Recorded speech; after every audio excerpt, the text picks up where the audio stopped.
Dramatic images coming in overnight. You saw victims stuck in the aftermath of Harvey, desperately seeking to be rescued, so many pitching in to help. That's right, and the Texas National Guard sharing this rescue video overnight, saving people from the flood zone, live streaming as they went door to door. The Coast Guard so far has carried out at least 3,700 rescues by both boat and air, and as we've said, those rescues are still continuing at this hour.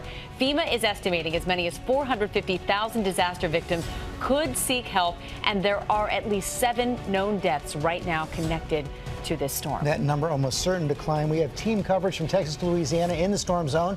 Our chief national correspondent Tom Yamas starts us off. Good morning, Tom.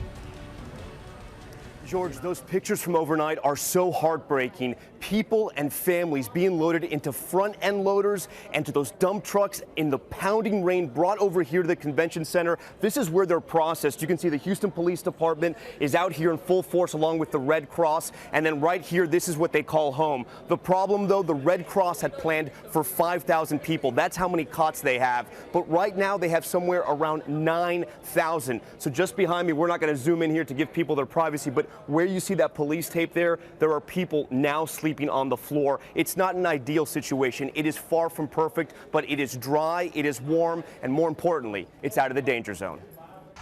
This morning, with the death toll rising, conditions growing more desperate as the search for survivors continues on the ground and in the air.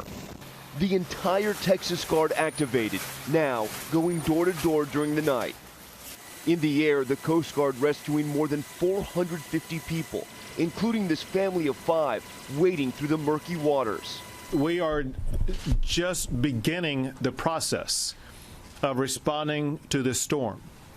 We are still involved in the search and rescue process.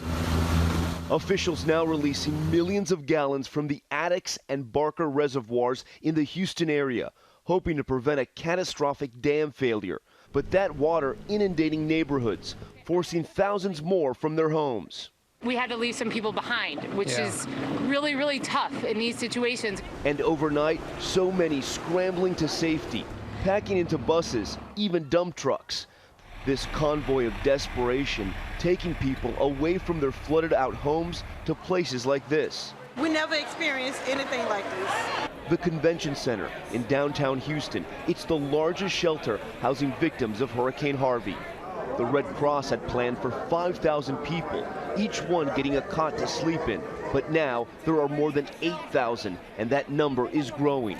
The Red Cross insists they can house more, but some may have to sleep on the floor. We've been out there. It's really bad. Do you think you're going to get to a point where there's not enough space for everyone? We're not going to turn people away.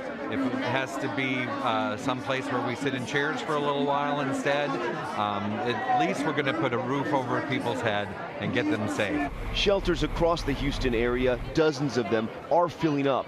Families coming in waterlogged, hungry, and still in shock. The water that I saw, it was so frightening. I've never seen that much water before. It's heartbreaking. But some need more than just a shelter. They said that her temperature was under 90, so all of them. Yeah, so we're trying to Your baby's temperature is what? under 90. It's under 90 degrees? Yeah. The floods took Northeast Houston resident Jerica Williams' home. She's fighting now to make sure it doesn't take her family. But it hurts to see my baby like this and tell my little cousins and not being able to help them. It's so heartbreaking. We offered to help Jerica and her family to take them to a hospital, but she said she was going to be okay. They were going to a hotel and a warm room. And George, that is not an isolated case. There are several families here. There are a lot of babies here in the convention center, but the Red Cross is adamant. They are not going to deny anyone. They do need a lot of things. They need volunteers, nurses, social workers, and donations. They told us yesterday this is becoming very, very expensive. George? All through the broadcast, we'll be sharing ways you can help back at home. Hi, everyone. George Stephanopoulos here. Thanks for checking out the ABC News YouTube channel. If you'd like to get more videos, show highlights, and watch live event coverage, click on the right over here to subscribe to our channel. And don't forget to download the ABC News app for breaking news alerts. Thanks for watching.